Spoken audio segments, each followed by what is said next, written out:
इति क्षेत्रं तथा ज्ञानं ज्ञेयं चोक्तं समासतः मद्भक्तः एतद्विज्ञाय మద్భావాయ ఉపపద్యతే.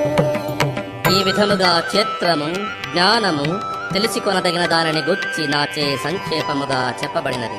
కేవలము నా భక్తులే దీనిని పూర్తిగా అవగాహనము చేసుకొని నన్ను పొందగలరు. ప్రకృతిం పురుషం చైవ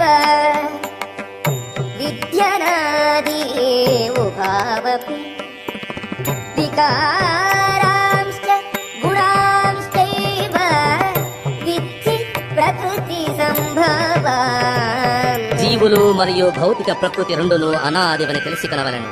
వారి అందరి పరివర్తన భౌతిక గుణములు భౌతిక ప్రకృతి నుండి